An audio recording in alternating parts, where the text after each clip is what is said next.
Setelah masuk IMED di jurusan arsitektur, aku bisa paham nih, ternyata arsitektur itu harus ada landasan teori yang dimana untuk menciptakan suatu bangunan. Kayak ini, kayak ketinggian ceiling ternyata pengaruh banget loh sama apa perasaan seseorang di ruangan itu. Halo semua, kembali lagi di Ngomet, ngobrol bareng IMED.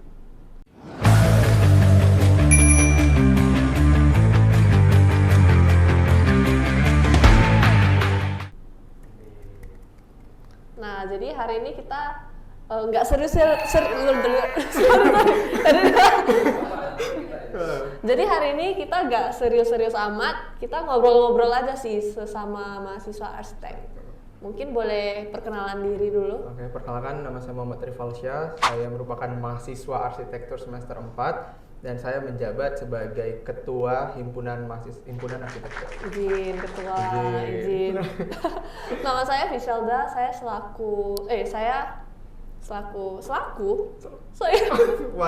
mahasiswa IMED arsitektur semester 4 juga, kebetulan sama ya. Ya, kita sekelas. Ya. Selaku bendahara di Hima IMED, bukan ketua. Sorry, izin. Nah, jadi Bang Ipal kok bisa masuk IMED? Kebetulan kali, kok sama kampus kita. Oke, karena kan dulu waktu aku SMK kan itu aku jurusannya arsitektur.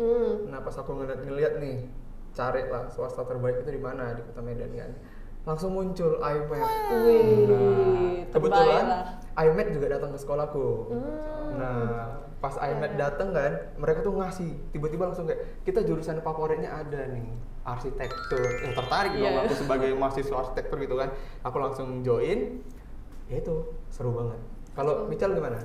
Kalau saya kurang lebih sama sih, tapi saya beda lah sama Bang Ipal ini yang dari SMA udah belajar arsitektur kan. Saya dari swasta SMA di Medan. Ya kebetulan IMED ada ngadain kelas arsitek ya kalau nggak salah, kayak school gitu. Jadi kayak tertarik aja sih di Maitreya. Berarti ada lah ya terkhususkannya nih. Iya. Jadi bakal seru gitu kan? Seru. Kayak pas itu kayak cutting yang di IMED sekarang itu ngajarin kita cara bikin denah gini gitu. Itu sampai tahap mana tuh pengajaran? Sampai bikin maket. Bikin maket? Iya. Bikin 2 maket. Berarti mending kayak gitu kan, gak usah pada SMK gitu. Enggak lah, tapi SMK sepuh juga lah. Ampun. Kok izin? Kok asli izin sih? Jadi kok Bang Ipal kok mau masuk arsitek nih? Berarti udah dari SMP dong bertekad mau jadi arsitek. Enggak sih? Sebenarnya SMP cita-citaku bukan jadi arsitek. Jadi? SMP tuh aku pengen kali jadi kelistrikan. Kelistrikan? Iya. Jadi ngapa-ngapain listrik kan seru gitu kan. Nah, terus pas masuk SMK adalah satu momen yang ngebikin aku tuh harus masuk ke arsitektur. Pas aku daftar di SMK itu aku ketolak kelistrikan. Oh iya. Iya, jadi ada pilihan. Sebenarnya bukan arsitektur sih, lebih ke pembangunan. Pembangunan yang dimana pas aku awal masuk itu kaget. Kalau arsitektur kan dalam otakku gambar. Iya. Ini kami tiba-tiba ngecor. Iya. Dari masang batu bata, terus ngukur lahan, TD-loin gitu. Ternyata arahnya itu bukan ke arsitektur awalnya, cuman ke sipil. Berarti lebih ke bangunan itu sendiri. Iya, bukan merancang. Bukan merancang. Karena itu mungkin ke satu ya, kan kita juga nggak tahu kemarin itu kok tiba-tiba bisa dari sipil. Nah, terus juga aku pas di semester 2 tuh, pas ke SMK, itu aku daftar jadi arsitektur student. Nah, itu aku ngerasain vibes-nya beda banget. Kalau kita kan yang semester satunya itu kan mempelajari bagaimana nyemen, batu bata, itu kan kayak kuli kan ya. Aku nggak suka gitu kan. Cita-citamu jadi apa? Cita-citaku jadi arsitek, maksudnya jadi kuli gitu kan. Ya bukan menjelekkan kuli, cuman kan harus ada juga ilmu perkuliahan gitu kan. Nah, terakhir aku masuk arsitektur, aku kenal AutoCAD, SketchUp, Revit, dan juga beberapa rendering software. Itu ngebuat aku tertarik. Jadi kayaknya arsitekturnya aku kali gitu. Aku banget kali, ya. Gitu. Ipal banget. Kalau Michal gimana tuh? Saya dari ini sih, sebenarnya pas SMP itu saya mau jadi hakim. Tapi ya sudahlah. Oh, ini ceritanya pas SMA itu kan pas naik disuruh pilih jurusan IPA atau IPS. Nah, bingung aku tuh mau jadi arsitek atau mau jadi hakim nih pilihannya. Kalau udah pilih IPA, nggak mungkin aku jadi hakim. Bener-bener. Kalau pilih IPS, nggak mungkin jadi arsitek. Nah, jadi terakhir jadilah arsitek. Karena sebenarnya lucu sih guys, karena aku dari kecil tuh suka main Minecraft dan suka bangun rumah. Terus pas SMP itu gila main yang namanya Bloxburg sama The Sims. Nah, jadi dari situlah kayak pengen ya jadi arsitek ya. Berarti cuma gara-gara game doang gitu Iya, ya? Karena emang gara-gara suka game. juga kan ngebangun, nge-building, apalagi Minecraft kan? Iya. Nah kalau misalnya kayak gitu pun juga berarti kan kita ada kenal duluan di dunia arsitekturnya, Iya. tapi nggak secara profesional. Berarti kan dari game-game yang kita Yes, mainin gitu kan. Kalau dulu aku kan, contohnya kalau Pichel kan tadi Minecraft, kalau aku Lego. Oh, Lego. Ya. Aku dari Udah dulu bangun-bangun ya. bangun rumah, tapi ya game gitu. Iya. Keren sih, keren. Tapi aku ini ya, bentar, aku mau bilang apa ya tadi? Udah ada di otak tadi. Oh, ini guys. Jadi jangan salah juga, kayak sebenarnya kuliah arsitek itu penting sih. Kayak pas aku zaman-zaman main Bloxburg itu ya, kayak ngerasa, ih aku udah bisa bangun rumah loh. Kayak udah bisa sebagus ini loh, ngapain aku kuliah lagi, ya gak sih? Benar.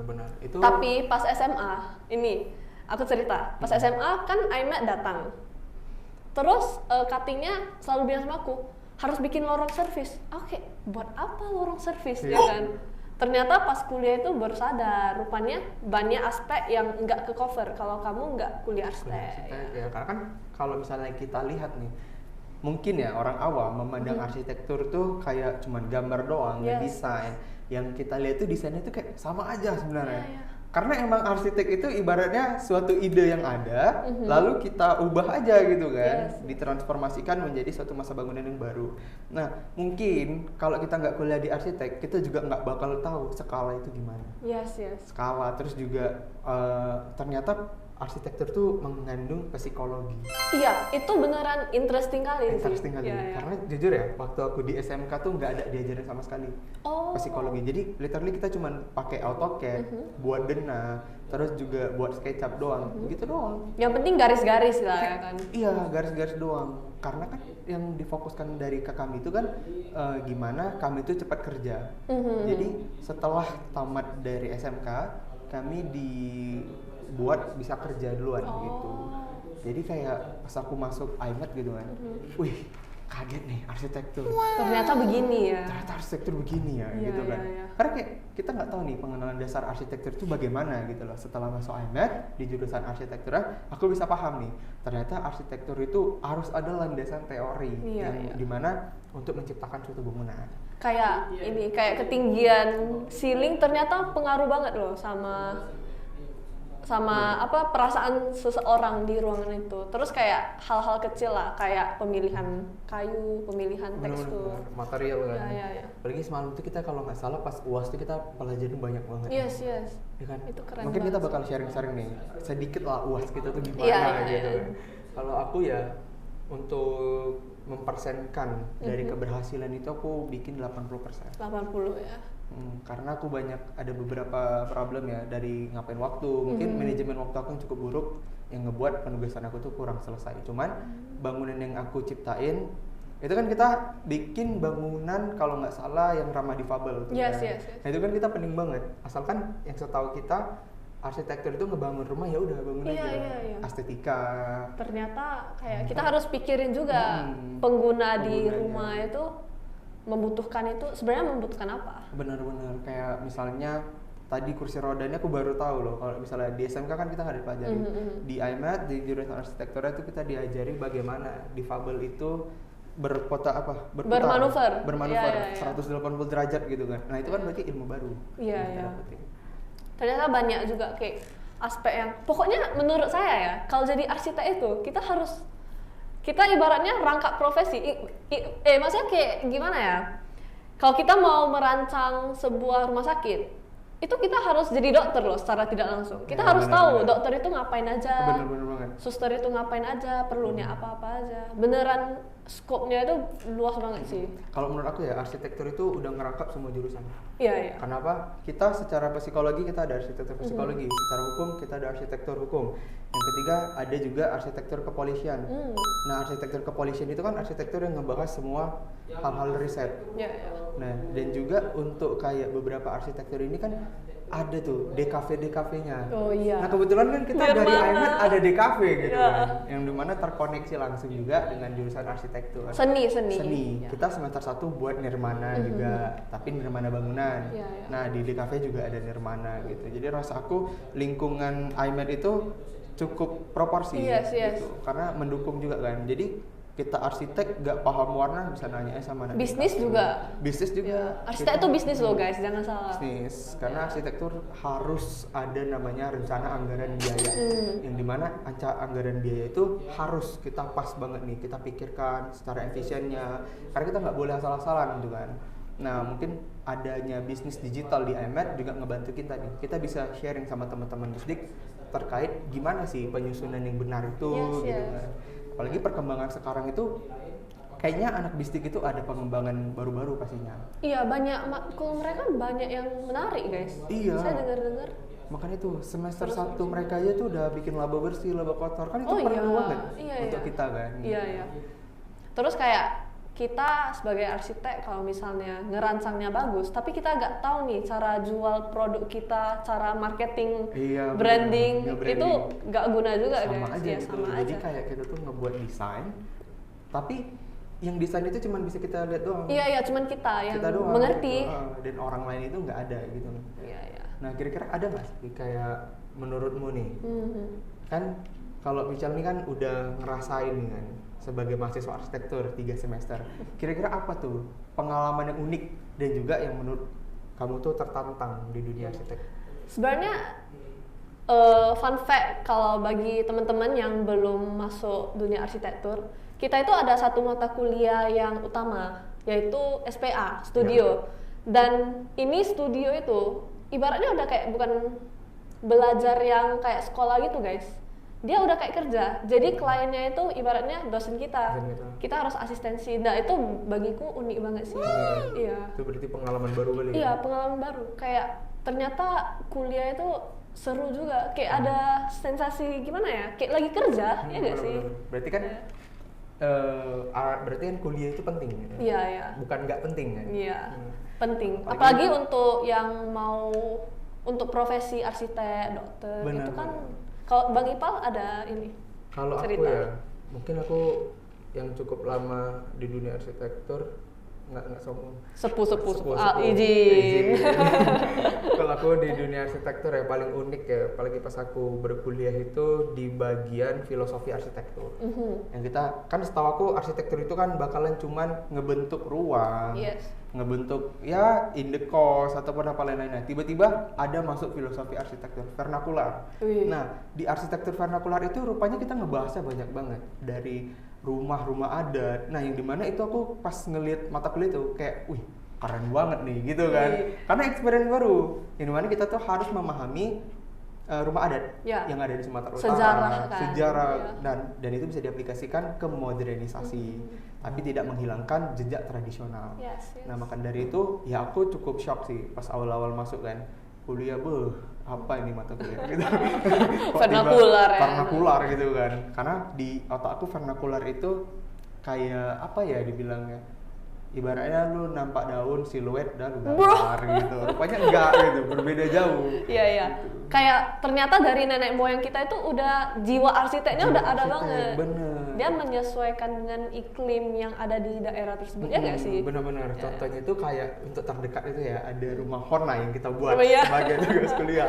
Yang meskipun itu kayak rumah bondol, itulah karya mahasiswa itu tadi. Ya. Yang mana kita ngeliat tuh, ternyata dulu nenek-nenek moyang kita tuh ngedesain bangunan itu sangat amat detail. Iya, iya. Sudah terpikirkan. Rumah itu bayangin aja ya, dalam rumah itu harus dibakar loh, ada bakar api Oh iya. unggun. Iya. Wow. Api unggun itu Oh, yang ketika tengah terbakar, itu ya? iya dibakar. Ketika Iya. api unggun terbakar, terjadi proses penguapan, yang dimana penguapan itu merupakan suatu pengawetan untuk dari atap-atap rumah Hona. Nah, itu mungkin baru tahu mungkin ya teman-teman juga, mungkin nanti bisa di searching lagi lebih dalam. Jadi rumah Hona itu bukan semena-mena rumah yang emang cuman bulat doang gitu. Rumah Hona itu rumah yang paling nyaman menurut aku. Iya, ya. Ada mezaninnya lagi. Ada ya nggak mezaninnya sih? lagi gitu kan. Bayangin aja, sebelum kita ada sekarang rumah modern, rumah Hona itu udah pakai mezanin. Iya, iya. Apa nggak kemajuan teknologi itu berarti udah ada sejak dulu. Cuman dikembangin aja. Dikembangin ya. aja. Keren sih. Arsitektur ini sangat. Dan ada satu juga Apa tuh? terkait ini sebenarnya udah lebih ke interior sih. Ya boleh. Kayak gini ya, aku menariknya itu kayak misalnya teman-teman nih ke kafe, kayak ada perbedaan elevasi dikit aja, itu udah merubah banyak tentang suatu ruang itu. Kayak kita bisa merasa kayak ada zona sendiri lah. Benar-benar. Jadi kayak kerasa nggak sih? Iya, iya. Semenjak masuk ke arsitektur tuh kadang kepekaan terhadap ruang tuh ada. Yes. Ya, Itu seru sih. Makanya itu kayak di kampus kan kita mengadopsi Feng Shui. Nah, aku pas awal masuk kampus tuh ada agak beberapa kaget. Tangga kita tuh kenapa bisa sampai 20 derajat? Gitu kan? Nah, ternyata itu pakai Feng Shui dan aku tuh baru tahu masuk di IMAT aku baru tahu kalau ada itu arsitektur Feng Shui. Yang dimana pengajarannya itu yang cukup jelas gitu loh. Karena emang bener-bener tersusun banget. Jadi kamu tahu nih, oh ternyata buat rumah tuh nggak boleh yang gini-gini gitu kan. Tapi itu sebenarnya bukan hanya peraturan semata ya. Iya. Kayak misalnya nih, saya nggak tahu ya ada atau enggak. Tapi kayak misal nih, kayak tempat tidur nggak boleh hadap ke pintu toilet. Itu kayak kalau dipikir-pikir kayak ya kenapa nggak boleh? Tapi sebenarnya itu ngefek loh ke psikologi kita. Iya. Kayak kita pas tidur ngerasa kayak nggak aman, terus Nggak nanti lembab, Lembab. bisa bikin kita sakit, gitu-gitu sih. Terus juga secara arsitektural, kenapa kita nggak diperbolehkan di depan itu? Karena ketika kamar mandi penguapannya lebih dari 80%, maka penyerapan benda itu kan harus ada duluan. Nah, jadi bed kita tuh kena. Nah, jadi ruangannya otomatis dilembabkan dulu oleh dari apa namanya? Dari bed, lalu ruangannya full gitu. Nah, Jadi bisa sakit ya. bisa sakit dong gitu. Salah rancang langsung penggunanya Iya, sakit. penggunanya sakit. Makanya di arsitektur tuh ada peraturan yang dimana arsitek itu harus bertanggung jawab 5 tahun setelah iya. bangunan dibangun. Oh, garansi gitu ya? Garansi iya. Karena kalau dinding retak kita juga bisa komen. Nah, jadi langsung bisa diperbaiki. Iya, Karena emang ada peraturannya dari PUPR kalau nggak salah. Wah, berarti kayak sebenarnya arsitek itu termasuk profesi yang sangat dipandang nggak gitu dihargai ya gak sih? Iya, nggak Bisa begitu dibilang ya. dihargai. Iya, kayak orang desain rumah kayak, ih ngapain sih pakai arsitek bayar mahal-mahal Iya. cuma untuk desain? Itu saya ambil di Pinterest juga udah bisa. gitu. Ya. Itulah mungkin paradigma yang ngehancurin bagaimana arsitektur itu berkembang gitu. Iya, Karena iya. orang nganggep kayak semua rumah itu sama. Iya, enggak, sebenarnya enggak guys. Kayak kalian perilakunya gini, kayak misalnya Ipal nih, Ipal tinggal di satu rumah. Ipal ini nggak suka mandi. Nah, sebenarnya melalui arsitektur itu kita bisa membuat Bang Ipal ini suka mandi, Iya, ya benar kan? banget, bisa. Itu dan yang suka mandi pun bisa dibikin jadi nggak suka mandi gara-gara Lingkungan iya. arsitektur tadi. Kayak misalnya toiletnya terlalu jauh lah Iya, dari kamar, atau kayak toiletnya ya begitulah. Dan juga ini sih, kan kita masing-masing arsitek kan mempunyai stylenya. Yes, masing-masing. yes. Nah ini mungkin seru banget kita bahas. Kalau Vical sendiri sukanya itu arsiteknya siapa? Dan kira-kira kayak setiap ngedesain ini mikirnya, kira-kira arsiteknya siapa nih gitu. Terus kan mood board ada kan? Iya, iya, Nah, iya, dari iya, mood iya. board itu kira-kira ngambil dari arsiteknya siapa gitu. Kalau lagi ngebahas arsitek lokal ya di Medan ya, aku paling suka Kera sih. Kera Family, iya. Beneran stylenya itu aku banget. Tapi saya juga suka ada satu biro namanya FE Associate. Dia itu kayak bunglon sebenarnya. Kan biro arsitek itu kebanyakan ada stylenya sendiri. Jadi klien yang mencari biro itu kayak ya memang suka style dia. Desain yang saya harapkan itu sesuai style kamu. Benar. Tapi si FE ini dia lebih ke kayak beneran bervariasi. Jadi kayak saya maunya gimana itu dia bisa wujudkan. Nah itulah. Ya berarti kan dia tuh kayak mencampuri ide klien Yes, dan yes. juga ide dia. Nah itu Iya, iya. merupakan suatu komunikasi arsitektur yang baik gitu Yes, kan. yes. Keren sih. Keren banget Kalau sih. Bang Ipa? Nah kalau aku kebetulan kalau untuk yang di Indonesia aku suka di Budi Hartono. Oh. Kalau untuk di Medan ya Iya, Budi iya, Hartono. Yang dimana beliau itu kan perancang lapangan Merdeka kan. Suhardi. Pokoknya itulah. Pak Suhardi. Suhardi. Hartono Architects ya kalau Ah, nggak salah. dari ya. Hartono Architect tuh aku suka banget. Kemarin tuh aku sempet banget tuh ngeliat beberapa karya arsitekturnya. Aha. Yang dimana dia tuh menciptakan lapangan Merdeka. Gitu. Ya, itu keren sih. Iya, sebenarnya itu masih banyak yang salah sih dari orang-orang. Karena gini loh, orang menganggap lapangan Merdeka itu adalah suatu proyek gagal. Iya. Ya kan? Cuman kalau ketika aku bertanya dengan Pak Soehardi ya, Pak Soehardi atau Soehartono, mohon maaf, ya gitulah. Beliau menjelaskan ke saya, ternyata makna filosofi dari lapangan Merdeka tuh gila banget. Bayangin aja deh, gedung putih yang dibuat tuh lapangan Merdeka itu melambangkan kejayaan. Yang dimana itu dia kalau nggak salah dari pohon apa gitu. Iya. seingat aku. Kalau nggak salah dari daun tembakau. Tembakau, Iya, benar. iya. Tembakau Delhi. Ya. Nah, siluet dari tembakau Delhi dijadikan bentuk arsitektur. Dan juga tau nggak sih yang di bagian untuk mau ke lantai bawah? Iya. Kan itu ada tuh. Ada mall. Enggak, ada kayak penutup atap. Aha. Nah, itu ternyata dari Selendang. Oh, Referensinya. aku nggak perhatiin detailnya sampai. Nah, Wow. itu mungkin ada beberapa anak arsitek juga yang kayak Picer. Yang arsiteknya itu ada kefokusannya masing-masing. Iya. Kalau Ipal ini pasti lebih suka kayak yang skopnya lanskap. Terus pasti. ada maknanya. Ada maknanya. Iya, Karena kan iya. arsitektur terbaik itu adalah arsitektur yang mengeluarkan filosofinya ketika mendesain gitu. Izin. Iya, berarti Bang Ipal ini suka ya kayak desain yang ada base, ada ceritanya lah. Ada cerita banget. Tapi iya, arsitektur itu tetap harus ada cerita nggak sih? Benar, di harus ada balik? cerita. Iya. Karena spesialnya arsitektur itu, ini makanya arsitektur itu berbeda dengan jurusan-jurusan lain, mengingat arsitektur ini adalah suatu jurusan yang dimana kamu bisa berlandaskan teori, Yes. kamu bisa berlandaskan per problem. Contohnya gini deh, IAI kemarin ada buat event Sayembara, Aha. rumah hunian. Oh yes. Rumah Yeah. hunian difilosofikan dengan terjadinya kebanjiran. Nah, dari situlah bentuk arsitektur bisa ngebentuk cukup baik. Yes. Gitu. Kayak peran arsitektur di lingkungan. Kayak misalnya lah, ada lingkungan yang kumuh nih. Kita bisa merancang sesuatu agar lingkungan itu bisa kembali hidup. Benar-benar. Jadi dampak arsitektur itu benar-benar kok banget sih. Iya, dapat banget gitu. Ngena kan. banget. Nah, Iya, mungkin iya. salah satu perubahan arsitektur di Medan yang cukup aku amatin itu ada di Kesawan. Dulu Kesawan itu kan berbeda banget sampai Iya, dari iya. sekarang kan. Kesawan after update menurut aku tuh kurang pedestrian. Ngerasa nggak sih kalau dulu tuh kan kita kalau lewat dari Kesawan tuh kan enjoy. Iya. Karena pedestrian masih. Ini mungkin karena banyak mobil yang lalu lalang nggak sih? Nah, itu sebenarnya kesalahan desain. Iya. Kalau menurut aku, kenapa kesalahan desain? Karena yang kita utamakan itu adalah suatu pedestrian, yang mana pedestrian ini kan bawaan dari awal.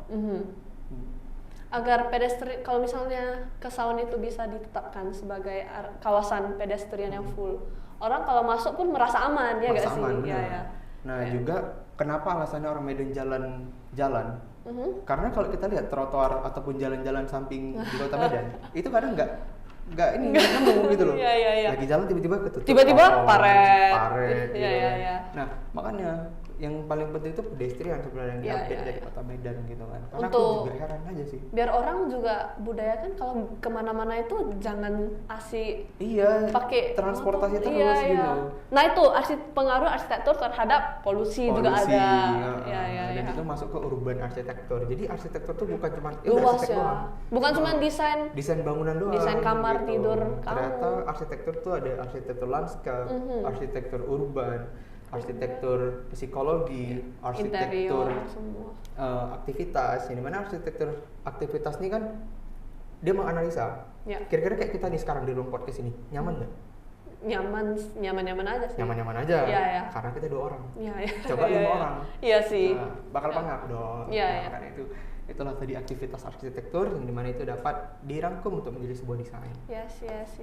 Begitulah ya gitu ya yang so far kita pelajari di arsitektur. Di arsitektur Iya, tuh iya. kayak gitu sih kita. Pokoknya pelajari. asik banget sih. Nah, jadi Bang Ipal kepikiran nih. Nah, kan dari tadi kita bahas arsitektur Iya. doang. Di luar arsitektur di kampus ini Bang Ipal ada ikut organisasi gak? Menurut Ikut. Bang Ipal itu worth it gak sih Oke. sebenarnya? Kalau organisasi ya, organisasi dalam kampus itu aku sebelumnya ikut ada klub sosial IMED. Ya. Aku jadi kayak apa ya, presiden dokumentasi ataupun ketua dokumentasi. Itu seru banget. Ya, Karena kenapa seru banget? Karena kita juga mempelajari bagaimana teknik video, Yes. terus juga bagaimana kita menjalin komunikasi dengan tim dokumentasi Ya, lainnya ya, gitu ya, kan. ya. Karena kan nggak mungkin dong kita cuma satu HP doang gitu kan. Pasti Ya, kan ya. banyak gimana kita ngebikin momen itu Mhm. dan bagaimana proporsi dari pengambilan video. Ya. Karena kan pengambilan video itu banyak format. Iya. Gitu kan. Golden banding ratio golden lah, ratio. ya. Cuman kalau di arsitektur kita seringnya pakai golden ratio. Ya. Nah, dan juga aku kedua itu yang baru-baru nih ada Iya. baru-baru keluar banget nih. Iya. Hima Arsitektur. Ketua guys, Nah, jadi izin. ketua, izin Ya. gitu kan. Untuk jadi ketua ini sebenarnya yang ngajarin aku banyak ini sih, lebih bertanggung jawab lagi. Kenapa bertanggung jawab?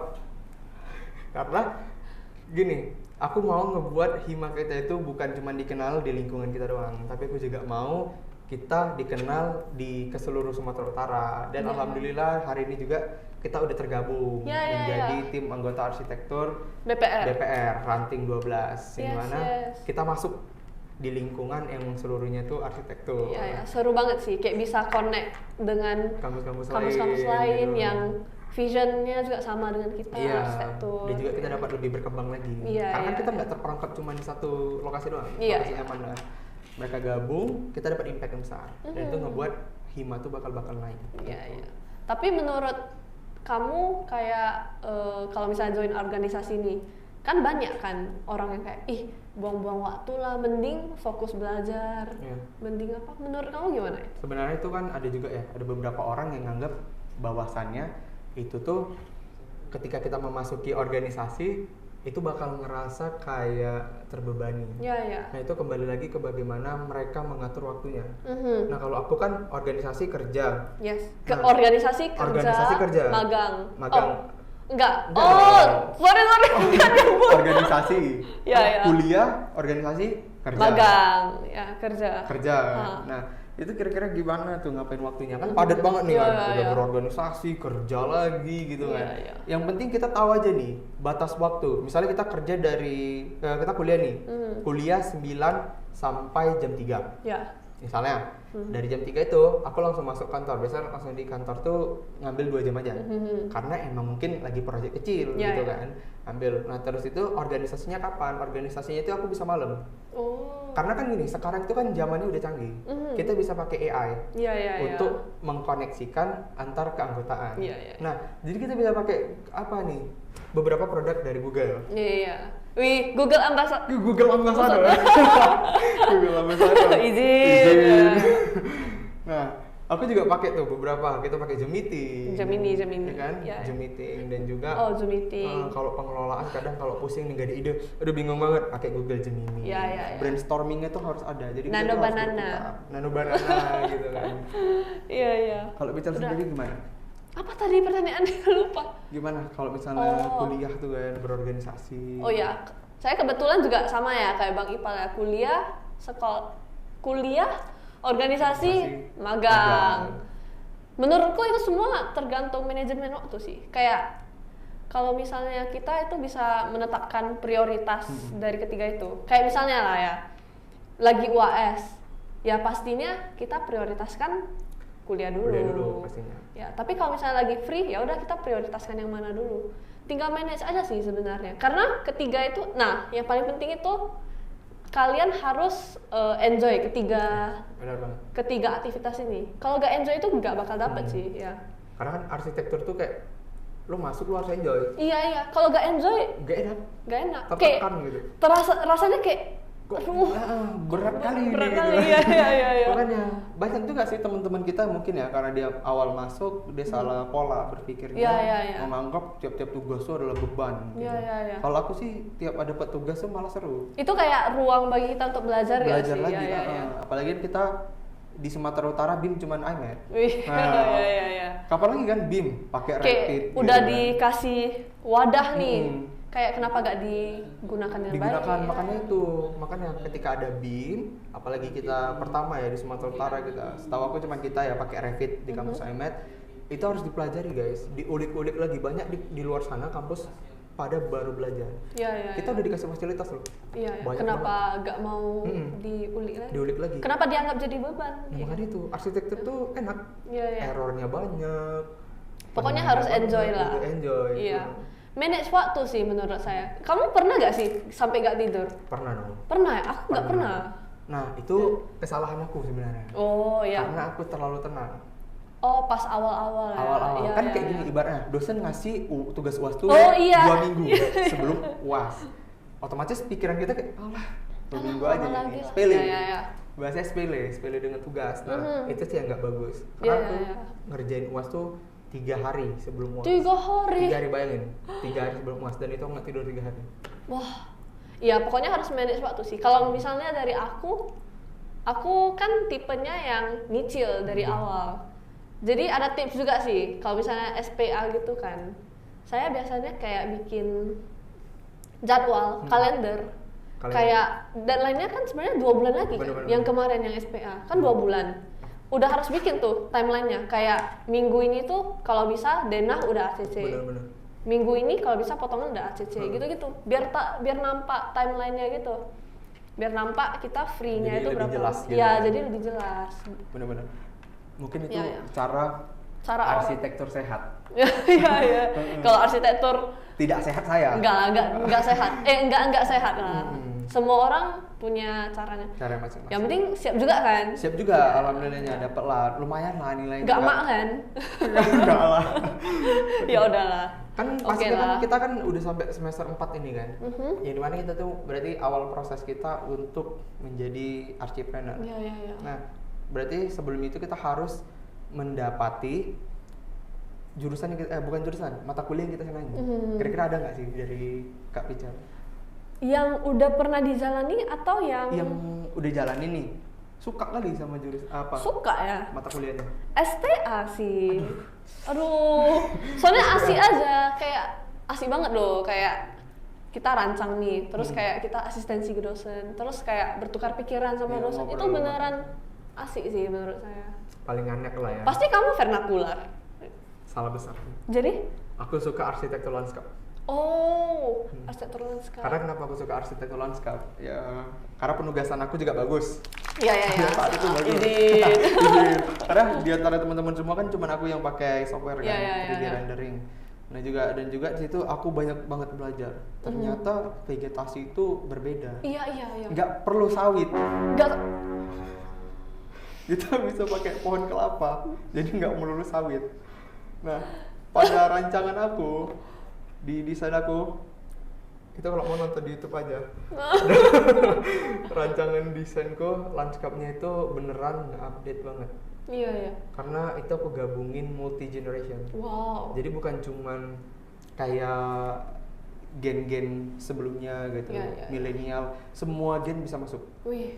Ya. Karena emang disusun merupakan taman psikologi. Inklusif ya. Inklusif Ya. dan juga terbuka untuk umum. Nah, dan itu tamannya karya cipta yang menurut aku paling bagus. Pasti pas ngebikinnya itu kayak bangga gak sih? Bangga dong. Aku bisa ngerancang ruang yang seperti ini Iya. untuk orang. Apalagi lanskap itu kan ukurannya 1:200. Iya. Besar kali kan? Gede banget, apalagi lahannya kemarin 10.000 meter persegi. Serius? Serius 10.000 meter persegi. Besar kali. Besar kali kan, makanya aku Iya. ngedesainnya cukup besar juga. Iya. Pas awal desain tuh paling unik tuh. Awal desain kan kita tuh kalau arsitek tuh beda-beda. Iya. Ada yang udah seneng desain pertama. Iya. Kalau aku nggak bisa. Jadi? 5 kali revisi baru aku seneng. Wah, harus revisi ya? Harus revisi, Iya, karena aku iya, harus iya. ngedapetin feel-nya arsitek. Gak mungkin langsung perfect ya kan? Harus ada ini. Bener. Ya. Kalau arsitek itu nggak bisa guys, kayak nggak bisa, jangan gampang inilah Lengah. puas. Iya. Nggak, jangan gampang puas. Puas gimana? Kayak misalnya lu kasih desain satu Oh lagi iya gitu iya kan. iya. Nah tiba-tiba ya apa nih gitu. Iya. Kok gampang banget puas gitu loh. Gini kayak ibaratnya itu kita harus tetap berkembang. Berkembang terus, wajib. Karena di atas Tuhan tetap ada Tuhan. Ada Tuhan. Iya. Gitu. Kata-kata hari ini. Kata-kata hari ini. Ya mungkin begitu. Mungkin begitulah sekilas dunia. Lingkungan Lingkungan arsitektur gitu. Seru gak? So far rating.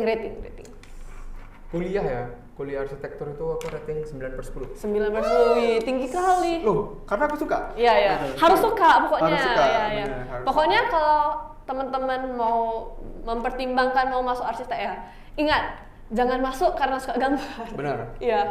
Dan ingat lagi, jangan masuk karena dipaksa orang tua. Iya. Pokoknya harus enjoy banget lah. Enjoy, Iya, harus iya. menikmati. Dan kalau udah terlanjur masuk, udah enjoy aja. Enjoy aja. Karena pilihan kalian cuma dua, ya jalani dengan penderitaan atau jalani dengan kebahagiaan Cuman aja. kalau kita bahas penderitaan, justru kalau kita di arsitek, penderitaan ketika kita menjalani penderitaan di dunia arsitek, kita bisa berkembang kemana aja. Yes.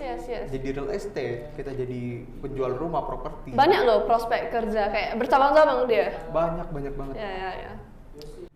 Nah kebetulan kita udah ngobrol banyak banget nih. Iya. Pasti udah Udah. teman udah inilah muak lah ya. Mulutku kan udah kering. Dan mungkin itu banyak itu daging semua guys. Yang kami Iya. kasih itu daging semua. Jadi buat teman-teman yang mau bertanya tentang arsitektur bisa di kolom komentar aja dan kami bakalan ngejawabin di next ngomen selanjutnya. Yes. Oke. Bye bye. Bye bye. Thank you.